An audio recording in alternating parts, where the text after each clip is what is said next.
ये दीक्षा करके देना।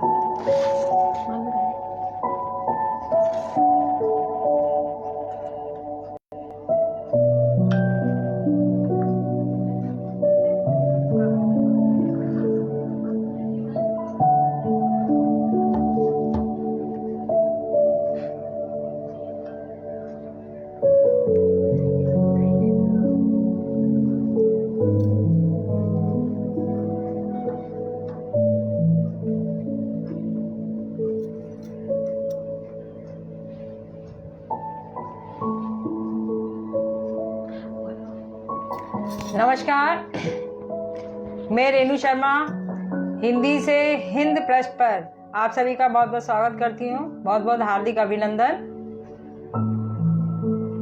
आप सभी लोग जल्दी जल्दी जुड़ जाइए। आप सभी को नमस्कार, मैं माधव शर्मा। आप लोग जल्दी जल्दी से जुड़ जाइए और सभी लोग शेयर कर दीजिए।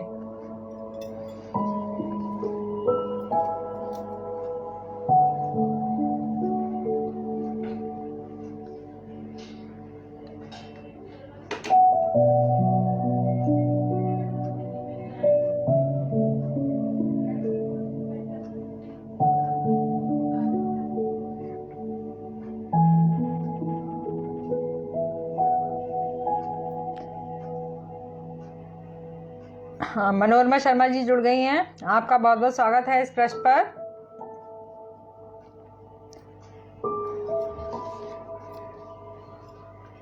जैसा कि आप सभी जानते हैं कि हमारे इस पृष्ठ का उद्देश्य, लक्ष्य क्या है?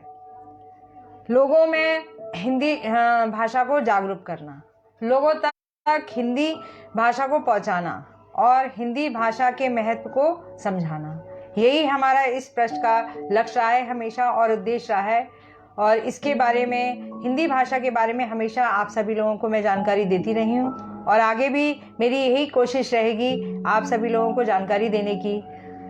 तो आप सभी लोग जुड़ जाइए जल्दी से।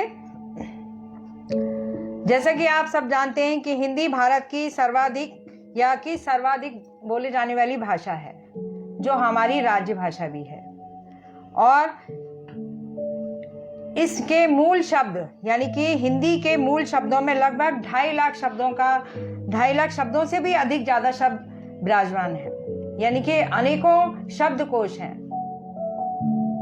और सबसे बड़ी विशेषता हिंदी भाषा की ये है कि जैसे बोली जाती है वैसे ही लिखी जाती है। तो आज हमारे साथ माधव आए हैं, काफी दिनों बाद आए हैं हमारे साथ। पहले भी आ चुके हैं और आप सब लोग परिचित भी होंगे माधव से।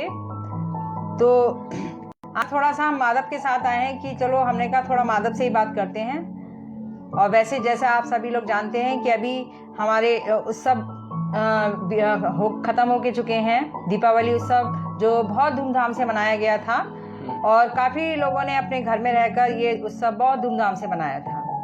हाँ माधव, तुमने भी दीपावली का उत्सव बहुत अच्छे से मनाया होगा घर में? हाँ, बहुत अच्छे से मनाया था। सब जगह दीपक वगैरह लगाए थे और बहुत अच्छे से हम घर में सेलिब्रेट किया था।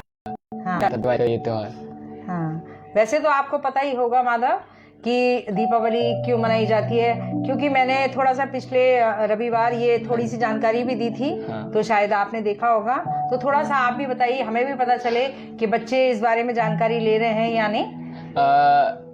दिवाली इसलिए मनाई जाती है क्योंकि उस दिन प्रभु श्री राम अपने 14 वर्ष के वनवास से वापस अयोध्या लौटे थे और उस दिन दीपावली के दिन पूरा अयोध्या को बहुत अच्छे से सजाया गया था। हर घर में दीप जल रहे थे, तभी से ये दीपावली के रूप में मनाया जा रहा है।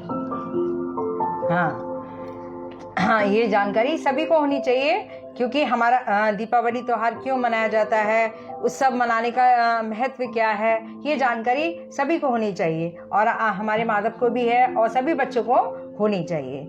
हाँ, तो और माधव कुछ दीपावली के बारे में बताएंगे थोड़ा सा? हाँ, दिवाली एक ऐसा त्योहार है जिसमें हम सब एक दूसरे से मिलते हैं, पर इस वर्ष ये कोरोना काल में हम सब एक दूसरे से दूर दूर होकर ये दिवाली मनाई है। पर हर बार ऐसा नहीं होगा। जल्दी से ये कोरोना जाएगा और हम सब फिर घुल मिल के वैसे ही दोबारा से ये दिवाली का त्यौहार और सारे त्यौहार ऐसे ही मनाएंगे मिलजुल के सब। और ये दिवाली मैं जानता हूँ कि सभी लोगों की दिवाली से सबसे अलग रही होगी, क्योंकि बच्चों के लिए ना तो इस दिवाली पे पटाखे थे क्योंकि बहुत प्रदूषण हो रहा था, और इसलिए ये बिल्कुल सही कदम था सरकार का कि पटाखे इस साल बंद कर दिए। बिल्कुल, बहुत अच्छी बात रही। शायद कुछ बच्चों को बुरा भी लगा होगा कि पटाखे नहीं छुड़ा पाए, हम पटाखों का मज़ा नहीं ले पाए, लेकिन एक तरह से देखा जाए तो बहुत अच्छी बात रही कि पटाखे नहीं हुए, क्योंकि हमारे वैसे ही बहुत ज़्यादा प्रदूषण फैला हुआ है, तो कम से कम थोड़े से प्रदूषण से तो हम बचे। कोई बात नहीं, हम फिर आने वाले समय में दीपावली उत्सव फिर मनाएंगे जोर से, ऐसा कुछ नहीं है। हाँ, तो अब हम थोड़ा सा आगे बढ़ते हैं। हाँ माधव, हाँ मेरा मकसद ये था कि हम माधव क्या कर रहे थे, हम बातचीत कर रहे थे। हाँ, बातचीत कर रहे थे। तो हम आपस में जो बातचीत कर रहे थे उसे हम क्या कहते हैं? संवाद। हाँ, बिल्कुल सही कहा, उसे हम संवाद कहते हैं। तो आज हमारा विषय है, यही है संवाद। बच्चों को, हम सभी को ये बताना चाहेंगे, वैसे तो संवाद के बारे में सभी जानते हैं, लेकिन थोड़ा सा हिंदी के विषय के रूप में संवाद को बहुत ही कम लोग जानते हैं, लेकिन बड़े तो जानते ही हैं। मैं बच्चों की बात कर रही हूँ, क्योंकि बच्चों के अंदर भी ये चीज़ पता होना चाहिए कि हिंदी भाषा के अंदर एक संवाद का भी बहुत बड़ा महत्वपूर्ण है। तो संवाद, आज हम आप सभी लोगों को संवाद के बारे में बताएंगे कि संवाद क्या है, इसे लिखने की क्यों आवश्यकता होती है, पढ़ने की आवश्यकता क्यों होती है, बोलने की आवश्यकता क्यों होती है, और इसे प्रभावशाली कैसे बनाया जा सकता है, और इसकी विशेषता क्या है। तो सबसे पहले बड़ी बात यह है कि हम जानेंगे कि, हाँ माधव, तो तुम्हारे अंदर भी ये चीज होगी कि जानने की इच्छा कि संवाद क्या है। हाँ, संवाद की परिभाषा क्या है वो आप मुझे भी समझाइए और सबको समझाइए। हाँ, सभी को समझाऊंगी, क्योंकि आज हमारा उद्देश्य यही है कि संवाद के विषय में बताना थोड़ा सा।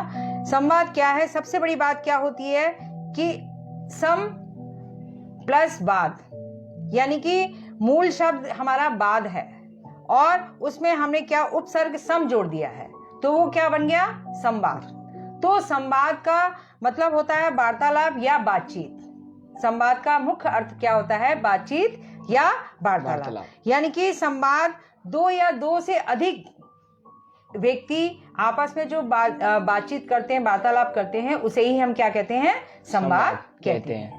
माधव, समझ में आ गया होगा कि संवाद किसे कहते हैं, कि हम दोनों भी क्या कर रहे हैं? संवाद करें। अभी हमने थोड़ा सा दीपावली के बारे में थोड़ा सा बातचीत की, तो हमारा एक विषय था दीपावली, तो हम दोनों ने जो बातचीत की वो भी हमारा क्या था? संवाद था। तो संवाद किसे कहा जाता है? कि दो व्यक्ति या दो से अधिक भी हो सकते हैं, जो आपस में किसी विषय को लेकर या किसी के बात को लेकर हम बातचीत जो आपस में करते हैं, वही हमें संवाद कहलाती है। उसे ही हम क्या कहते हैं? संवाद कहते हैं। तो संवाद, सबसे बड़ी बात क्या है कि संवाद को हम मौखिक रूप में भी संवाद कर सकते हैं, उसे हम लिखित रूप में भी कर सकते हैं, क्योंकि हमारा जो संवाद है वो हमारी 6th क्लास से ही प्रारंभ हो जाता है। कब देखा होगा आपस में, हाँ, तुम्हारी जो हिंदी विषय की किताब होती है उसके अंदर ऐसा वार्तालाप होती है कि 3-4 लोग उसके अंदर पात्र होते हैं, कोई कहानी है या किसी की कथा है, तो वो वार्तालाप के माध्यम से ही किताब के अंदर जो समझाई जाती है, तो वो भी क्या होता है? वही संवाद का रूप होता है। हाँ, ये पूजा राहुल शर्मा जी देख रही हैं, आपका बहुत बहुत स्वागत है इस पृष्ठ पर। और जितने भी लोग जुड़ रहे हैं आप इसे शेयर कर दीजिए आगे भी, ताकि और लोग भी जुड़ सकें। हाँ, तो ये, हाँ, हम दो तरह से संवाद हो सकता है हमारा, मौखिक रूप में भी और लिखित रूप में भी। तो जब ये दो व्यक्तियों की बातचीत करने का बहुत खास नमूना है, यानी कि दो व्यक्ति किसी विषय को लेकर अपने जो भाव है, विचार को प्रकट करते हैं, वो इस माध्यम से प्रकट कर सकते हैं। क्योंकि ये सबसे अच्छी बात है, क्यों देखा जाता है कि नाटक और फिल्मों में भी जो कथाएं होती हैं वो संवाद के रूप में प्रस्तुत की जाती हैं।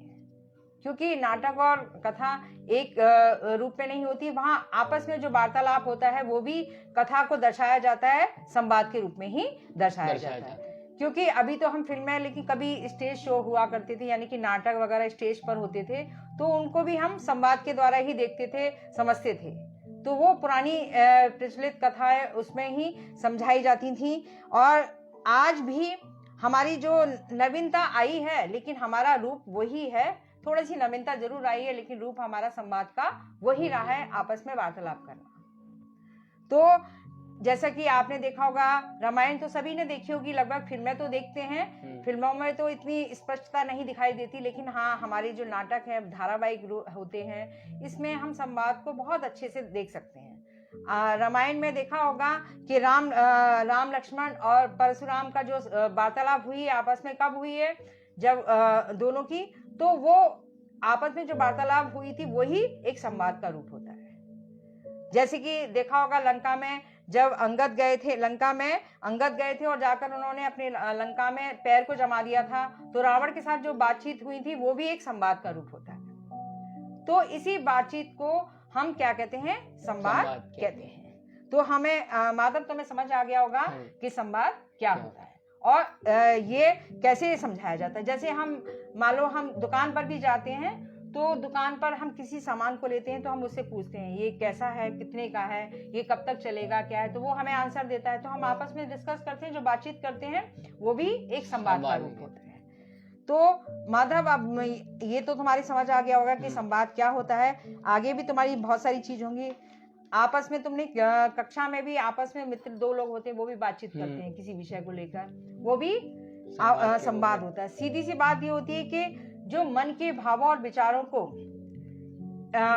प्रकट करने का एक माध्यम है ये, हम उसको संवाद के रूप में आपस में बातचीत करके ही प्रकट कर सकते हैं। हाँ, अब तो ये तो हुआ हमारा कि संवाद क्या है, इसको हमने परिभाषित कर दिया, संवाद क्या होता है, और उदाहरण भी बता दिया। अब आगे माधव, तुम्हारे मन में ये शंका हो रही होगी कि हमें संवाद की आवश्यकता ही क्यों पड़ती है। तो ये भी मैं थोड़ा सा बताना लोगों को चाहूंगी, और माधव तुम्हें भी, क्योंकि आज तुम आए हो तो थोड़ा सा कुछ सीख कर ही जाओगे तो ज्यादा अच्छा है। तो संवाद की आवश्यकता इसलिए पड़ती है क्योंकि कभी कभी हमारे मन में बहुत सारे विचार उठते हैं, भाव उठते हैं, तो हमारे मन में एक उत्सुकता रहती है कि हम किसी से बात करें, किसी से इस बारे में पूछें, कुछ हम समझने की कोशिश करें। तो हमें इस वजह से क्या होता है, संवाद की आवश्यकता पड़ती है, क्योंकि हमारा भाव, मन, विचार जब तक मन में चलते हैं ना, तब तक हम उसे प्रकट नहीं कर देते हैं, तो हम क्या कहते हैं, हमारे मन में वही चलता रहता है। तो हमारा सबसे अच्छा साधन है प्रकट करने का संवाद, आपस में बातचीत करना। तो इसे इसलिए हमें आवश्यकता पड़ती है। दूसरी बात, बच्चों के अंदर बोलचाल की और लिखने की, क्योंकि संवाद दोनों रूप में होता है, तो मैं दोनों को साथ साथ बताती जाऊंगी।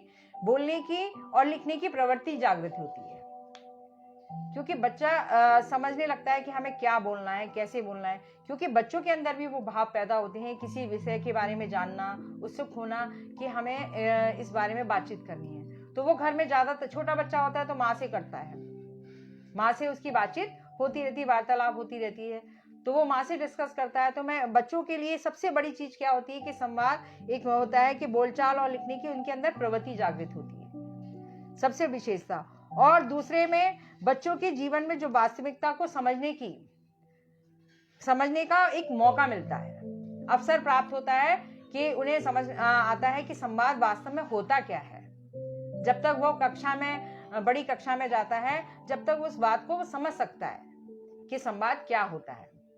तो उसके लिए, एक विद्यार्थी के लिए, एक छात्र के लिए ये समझना बहुत जरूरी होता है कि संवाद वास्तव में होता क्या है।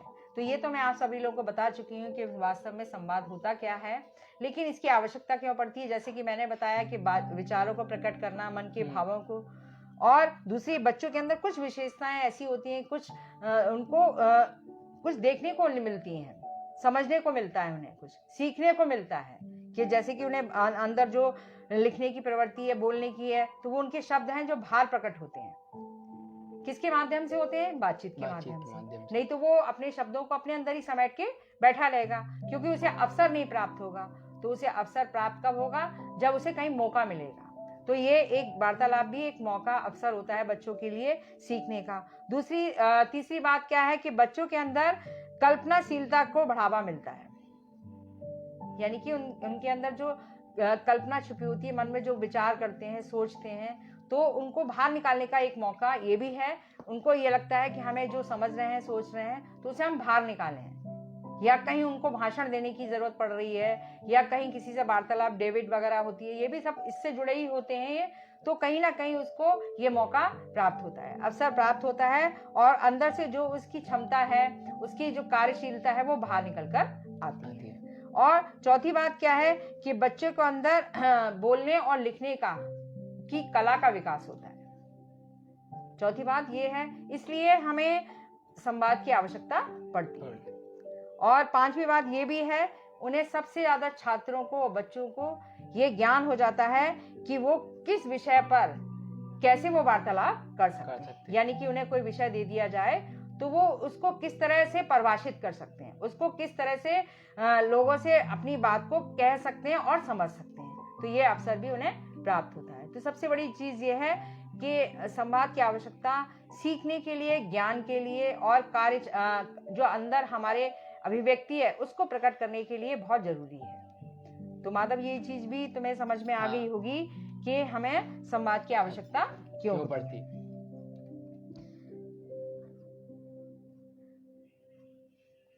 हाँ, मनोरमा शर्मा जी कह रही नमस्कार।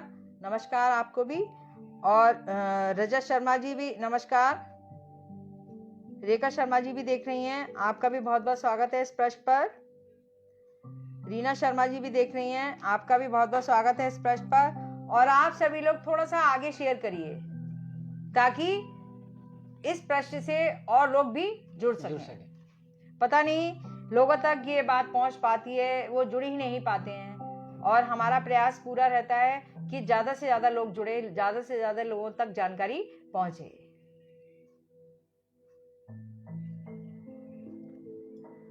तो अब हमने ये देखा कि संवाद क्या है, संवाद की आवश्यकता क्यों पड़ती है, वो हमारे लिए जरूरी क्यों है, क्यों आवश्यक है। माधव, ये दो चीज तुम्हारी समझ में आ गई होगी कि वास्तव में संवाद होता क्या है और इसकी जरूरत क्यों पड़ती है। क्योंकि अब तो तुम 10th क्लास भी कर चुके हो, तो तुम्हारी कहानी, कथा, एकांकी जो भी होती है वो संवाद के द्वारा ही प्रकट होती है। तो एक हिंदी भाषा में एक बुक लगी होती है, किताब जरूर होती है, और नहीं भी होती है, एक किताब भी होती है, तो उसके अंदर कुछ चैप्टर ऐसे दिए होते हैं, तो उसमें संवाद आराम से दिया जाता है जिसे हम समझ सकते हैं, और आगे भी तुम्हें समझने की जरूरत पड़ेगी। तो अब सबसे बड़ी चीज क्या अंदर आ रही है मन में, आप कुछ तो आ रहा होगा कि क्या कहते हैं, इसको हम और ज्यादा रोचक, प्रभावशाली बना सकते हैं, कैसे बना सकते हैं? इसको और भी ज्यादा रोचक, प्रभावशाली हम बना सकते हैं। इसमें अपने जो विचार हैं वो बातचीत के उसमें बोलकर। और सबसे बड़ी चीज क्या है माधव, इसको हम रोचक बना सकते हैं, क्योंकि रोचक बनाने का सबसे बड़ा तरीका जो होता है प्रभावशाली बनाने का, मैं थोड़ा सा तुम्हें भी समझाऊंगी और इन लोगों को भी थोड़ा सा समझाऊंगी। सबसे बड़ी चीज क्या होती है, कुछ बातों को हमें ध्यान रखना पड़ता है, कुछ चीजें हैं जिनको हमें ध्यान में रखकर संवाद लिखने से पहले या बोलने से पहले हमें खुद को ये समझना होता है कि हमें संवाद किस विषय पर करना चाहिए, कितना प्रभावशाली होना चाहिए। तो सबसे बड़ी बात क्या होती है कि संवाद का जो आरंभ होता है, यानी कि शुरुआत, आरंभ और अंत रोचक होना चाहिए, क्योंकि जब तक आरंभ और अंत रोचक नहीं होगा तो किसी भी कथा का या कहानी के बारे में या किसी विषय के बारे में जो भी हम बात कर रहे हैं तो वो रोचक नहीं होती है। कहते हैं जैसे तुम लोगों ने फिल्म देखी होगी तो शुरुआत बड़ा अच्छी लगती है कि अरे एंड, अरे कुछ था ही नहीं एंड में, एंड तो आधा ही रह गया। ऐसा नहीं होना चाहिए। तो सबसे मेन मुख्य बात को ये ध्यान में रखना है कि हमें उसका प्रारंभ, शुरुआत और अंत रोचक और प्रभावशाली होना चाहिए। दूसरी बात क्या होती है कि जो संवाद है वो पात्रों के, पात्र समझते हो, कैरेक्टर्स, लोगों के, जैसे कि सीधी सी बात कह सकते हैं हम, जैसे फिल्म देखते हैं उसमें हीरो विलेन भी होता है, हीरो भी होता है, नायक, नायिका, और जो सहायक हीरो होते हैं, ये सब क्या होते हैं उसके अंदर पात्र। तो हमारी जो कहानी है तो वो पात्रों के अनुकूल होना चाहिए। पात्रों का अनुकूल होने का मतलब ये है कि अगर मान लीजिए एक बड़ा बच्चा है, एक हीरो है, और हीरो के साथ एक बच्चे के साथ वार्तालाप करनी है, तो बड़े अच्छे शब्दों का, कठिन शब्दों का प्रयोग कर सकता है, समझ सकता है। लेकिन जो एक छोटा बच्चा है, तो उसकी उम्र के हिसाब से भी शब्दों का चयन होना चाहिए। शब्दों का चयन होना चाहिए, उसके अनुकूल होना चाहिए। और दूसरी बात ये ध्यान में रखनी कि वहां की स्थिति क्या है, उसके अनुकूल भी होना चाहिए, तभी हम एक संवाद को प्रभावशाली बना सकते हैं। तो ये दो बात तो मेन मुख्य होती है। अब तीसरी बात यहाँ हमारे मन में आती है कि संवाद कि जो इतना बड़ा नहीं होना चाहिए कि लोग सुनते सुनते बोर हो जाए। संवाद जैसे हमने अभी थोड़ा सा डिस्कस करा, अभी एक संवाद भी डिस्कस करेंगे। अभी हमने थोड़ा दीपावली के बाद चर्चा की, तो वो शॉर्ट में ही होना चाहिए, नहीं उसको लंबा कर दें तो लंबे से क्या होता है कि लोग रुचि नहीं लेते, फिर उसमें बोर होने लगते हैं। तो तीसरी मुख्य बात हमें ये याद रखनी है कि संवाद एक तो छोटा होना चाहिए और स्पष्ट होना चाहिए, निकल कर बाहर आए कि वो बात कहाँ पर है, किस विषय पर की जा रही है, वो स्पष्टता उसके अंदर होनी चाहिए।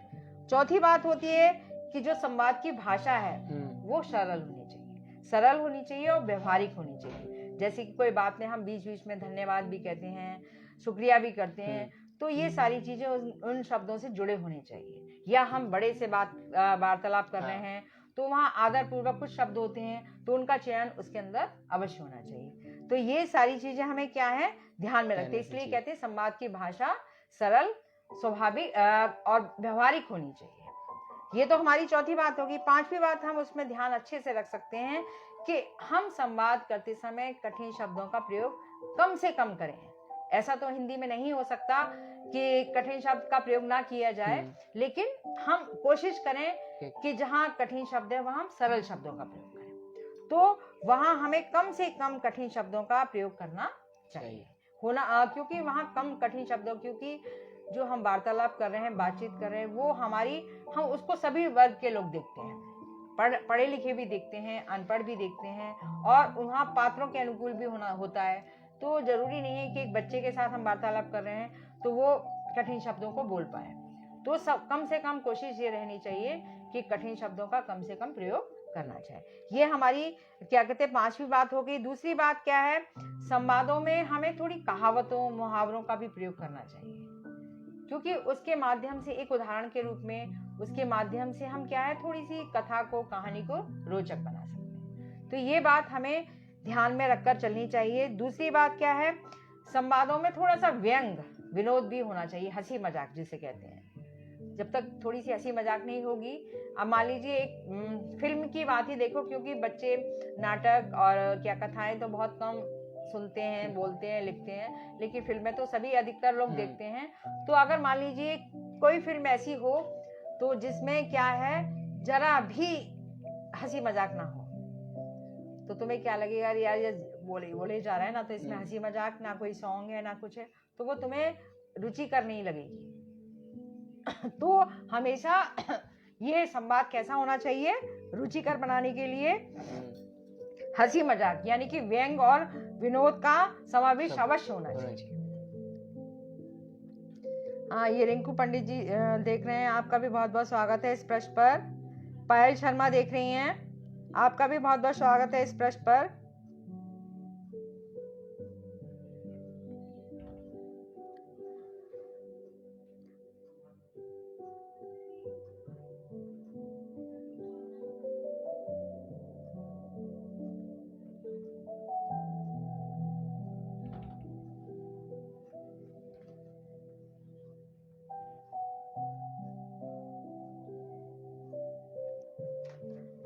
हाँ माधव, अब तुम्हें ये थोड़ा समझ में आ गया होगा कि हमें किन किन संवाद करते समय किन किन बातों का ध्यान रखना चाहिए, संवाद क्या होता है, संवाद की आवश्यकता हमें क्यों पड़ती है, और कुछ बातें ऐसी होती जिन्हें हमें उसमें समझने की जरूरत पड़ती है, क्योंकि हमें जो हम संवाद कर रहे हैं किसी विषय पर भी कर रहे हैं तो उसे हमें प्रभावशाली बनाना है। तो ये बात तुम्हें अच्छे से समझ में आ गई होगी कि हमें प्रभावशाली बनाने के लिए किन किन चीजों की आवश्यकता पड़ती है।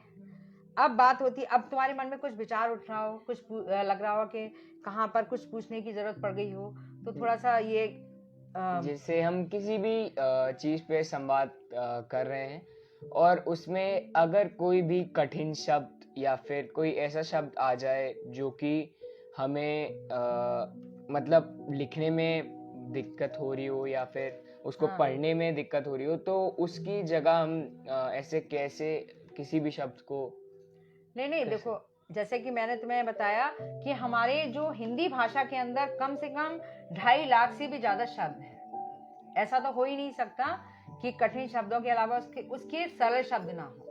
तुमने शब्दों के बारे में पढ़ा होगा, तद्भव और तत्सम शब्द, है ना।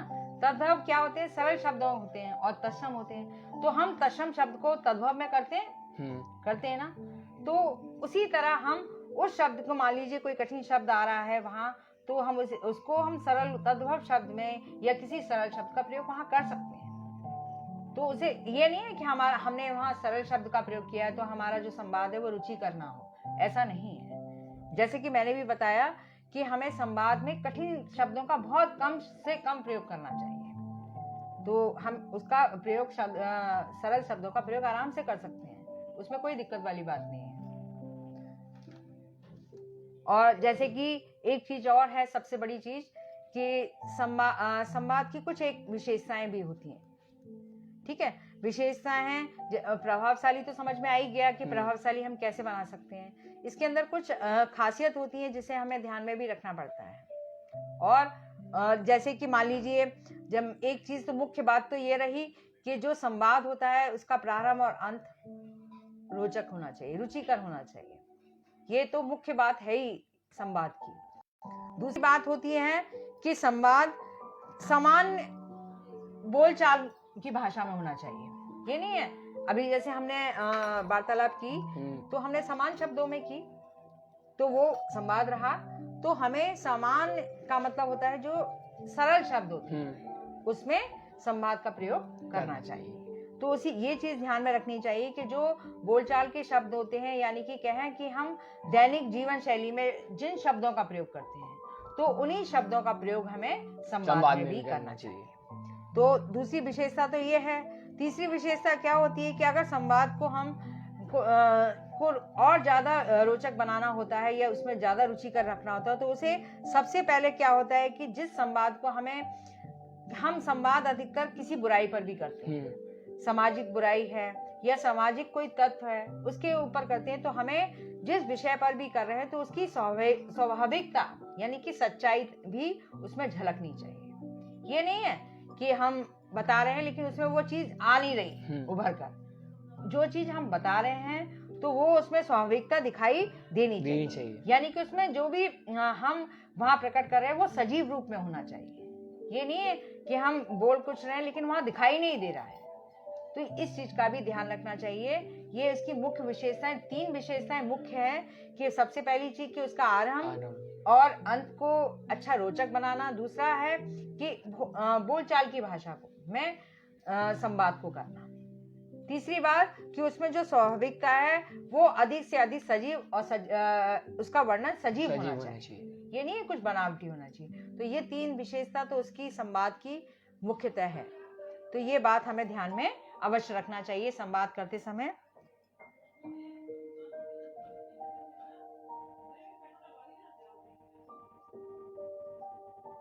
अब बात आती है संवाद का, थोड़ा सा हमें उदाहरण भी देना होगा।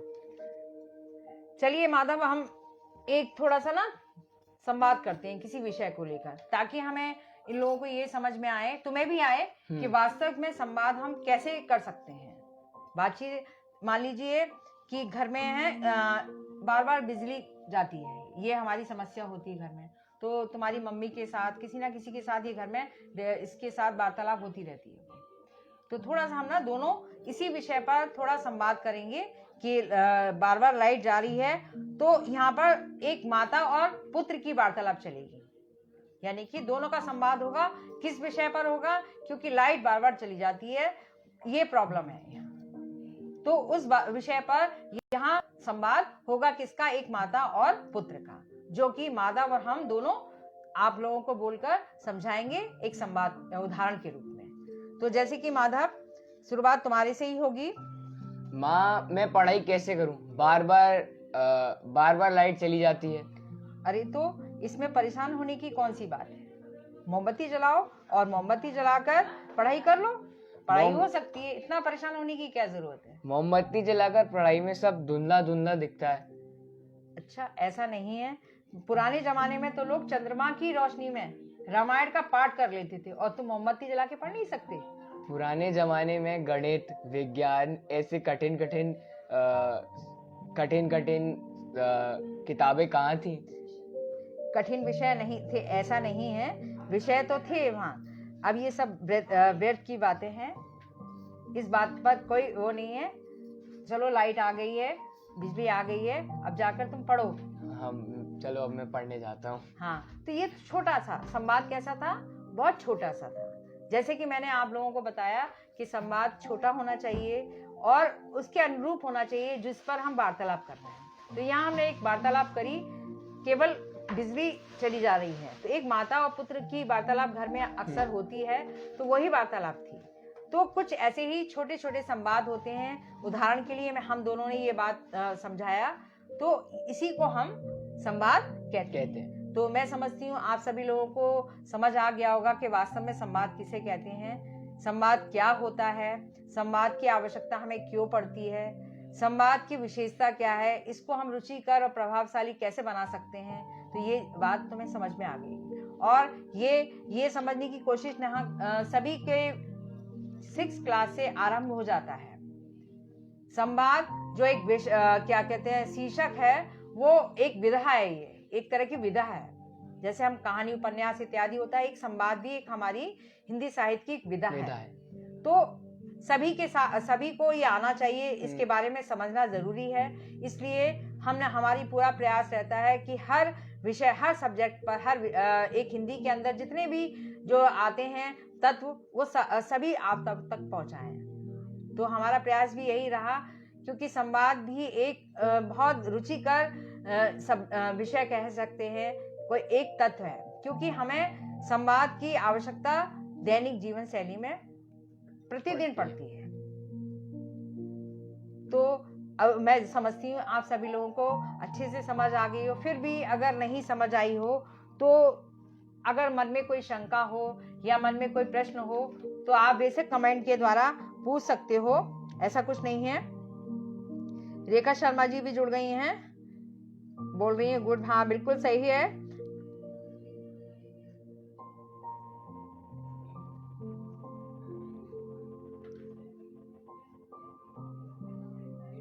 जितने लोग भी आप जुड़े हैं, आप थोड़ा आगे शेयर करिए, और जितने लोग जुड़े हैं आप सभी लोगों का बहुत बहुत धन्यवाद इस पृष्ठ पर जुड़ने के लिए। आगे भी आप सभी लोग ऐसे ही जुड़ते रहना। तो 2 लाइन के साथ मैं आप लोगों की इस बात को खत्म करती हूँ।